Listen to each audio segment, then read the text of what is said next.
Britain's prisons are being overrun by Islamist gangs. Self-styled Muslim Brotherhood leaders control wings in many high-security prisons. And instead of isolating them, the system is protecting them, not officers or the public.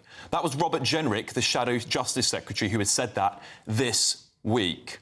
Is this any surprise, given that the Muslim population has gone up in prisons over 30% in the last decade or so? And they have highlighted many times religious wars and conversions taking place across our prisons by some people holding extremist views. It was revealed this week that HMP Frankland, our so-called most secure Category A prison, is a ticking time bomb. No pun intended, of course.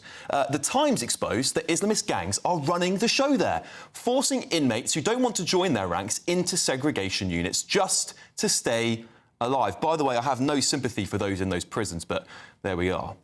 The prison, one of the highest security jails in Britain, is said to have become overrun with Islamic gangs. That's its terrorist separation centres, which were built in bid to stop the terrorists from radicalising others, have become totally defunct.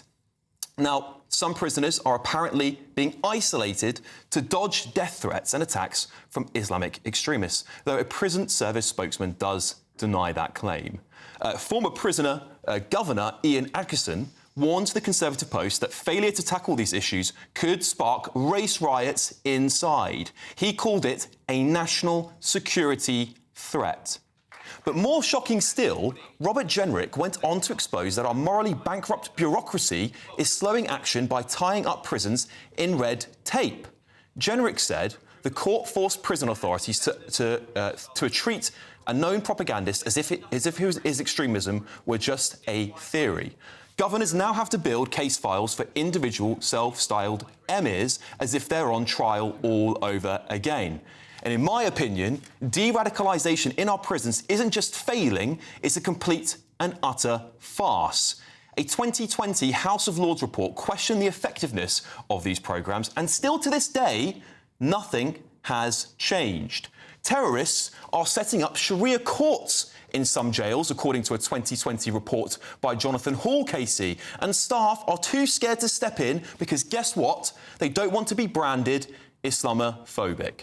How can the public feel safe when our most dangerous prisons are turning into extremist breeding grounds, knowing that eventually they'll be back on our streets, even more radicalised than before? So what do we do when these dangerous people are back on the streets of Britain? Some of them will undoubtedly be foreigners. And the sane-minded of us would assume they'd be on the first flight out of here, which frankly should have been the place in the first place. But you've seen the headlines week after week showing our bankrupted justice system overturning deportation rulings of dangerous foreign criminals. Let's be real. We're running out of options, we're running out of time, and successive governments have been completely asleep at the wheel. If we can't deport them and we can't de-radicalise them, we're sitting on a powder keg. And mark my words, it is going to blow. Right, let's get the thoughts of my A-star panel here. Journalist and communications advisor Linda Jubilee, former Met Police detective Peter Bleksley, former Labour Special Advisor Paul Richards. Peter, I want to start with you. How on earth have we got to a point where Islamic extremists are supposedly, according to reports, running Britain's prisons? Because about 18% of the prison population are Muslim. That's why they're a significant proportion. And, of course, many of those locked up are for the most heinous crimes committed against the British public, acts of terrorism, mass murder. And, of course, these people are absolute fanatics. There is no rehabilitation of these people. It is their life quest and, of course, their death quest, because they think they will be rewarded in death for the sins that they have bestowed upon the great British people. So, yes, anybody with half an ear attached to the criminal justice system will tell you that this is actually happening. And quite simply, I see no possibility at the moment with the current leadership within prisons, with the poorly paid staff, poorly trained, under-resourced, who are, quite frankly, doing anything for a quiet life so they get home intact to their families, not running these jails as they should be done. I fear for the future. Yeah, Paul, this is really shocking stuff. And we keep seeing these headlines year after year. We keep hearing about it. It's clearly getting worse. In my opinion, the Tories did little to stop it. What's Labour going to do, do you think? I mean, I certainly echo those points about the prison officers who are underpaid and have terrible time. We haven't had the investment in that we need. Yeah. Interesting that is yet again Jenrick generating headlines. I said this last week. You know, Kemi's where is she? But Robert Jenrick's making the news. In terms of the actual issue, I can remember when I was in government, this being an issue 15 years ago. So the fact that this is going on, the radicalisation is going on in prison, we've been aware of this for an awfully long time. It's not new news. It is deeply worrying. But the problem is, what do you do? Because, like Peter says, some of the Islamist ideology is so embedded in people's heads that actually they're irreconcilable. They just be locked up for the rest of the time. Well, this is the problem, isn't it, Linda? Yeah. Because they're turning these prisons into recruitment grounds, and these people eventually, a lot of these people are British citizens. They're born here. The problem is you've got an exponential growth here. I hear what Paul is saying. The problem has been around, but it is growing fast. And it's now a profoundly disturbing issue.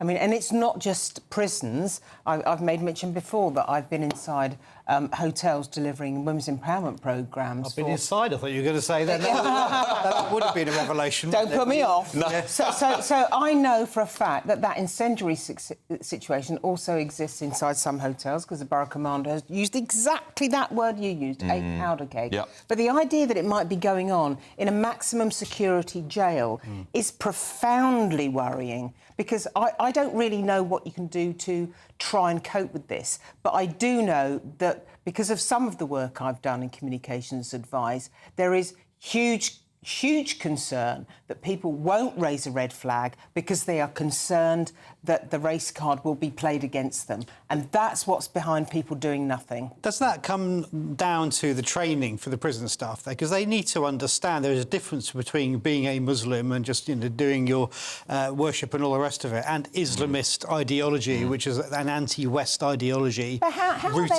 in the idea they want to destroy the civilization. How are they allowed to set up Sharia courts? Well, this is the thing, isn't it, Peter? Because look, it seems to me. I mean, obviously Jonathan Hall, KC, there, and multiple credits to the Times as well for these big exposés. They're saying that prison authorities are essentially too scared to speak out because of Islamophobia, which is exactly what we heard about the rape gangs, by the way. I mean, it's just this bureaucracy just getting out of control again.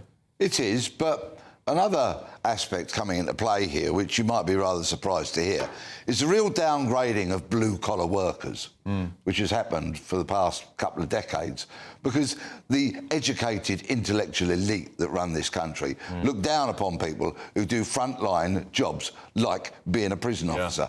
Back in the day, you'd earn a decent wage, you'd be very well trained, supported by experienced staff, and it was a career you could do for life and retire on a decent pension. But no, because you're not one of the educated elite, they look down at you. There's intellectual snobbery coming into play here. It's the same rot across policing, but they, of course, are all deluding themselves because they're all rushing off to get degrees while policing gets worse. But it is. The downgrading of blue-collar workers is actually a fundamental part of this concern. But do you think that some people are keeping their mouths shut because they do fear that they will be criticised for... Yes, because the utterly intolerant DEI wokery brigade will drum you out of your job. If you say, for example, there's a bloke in a frock, OK, you will get absolutely drummed out of your job, ostracised, cancelled for calling a bloke in a frock. And so it goes on. And while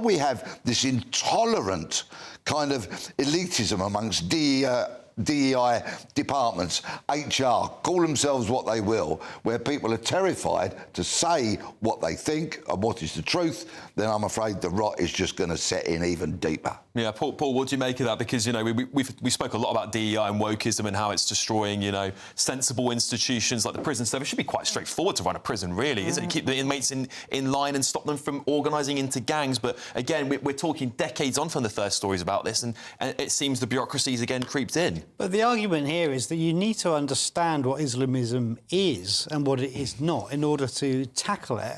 And I don't think that education is going on inside the prison service. Right, so you think it's an issue with the education of the prison authorities? Well, I think it's having the ability to spot when somebody has been radicalised, when they're being, you know, when the texts are coming out, the sort of the anti-Semitic texts, the anti-West ideology. But surely, surely they know if there's a serious terrorist in a Category A prison that they're going to harbour really harsh, radicalised views. Surely they do. It would seem from the evidence not. If you go to prison for committing mass murder at London Bridge and such like, right, it's pretty clear who you are, what you stand for and what you want to do to this country. But that's a tiny minority. We're not talking about that. We're talking about people who have been radicalised in prison or going in. Yeah, by exactly the sort of people I've just been talking about, who spread their evil, wicked bile amongst others and then frighten them into converting into Islam. I mean, no, it's not about converting to Islam either. It's about people who are getting into a ideology which is called Islamism. OK, all right, well, moving on. Anyway, there's loads more to unpack on this, by the way. This is going to be an evolving story.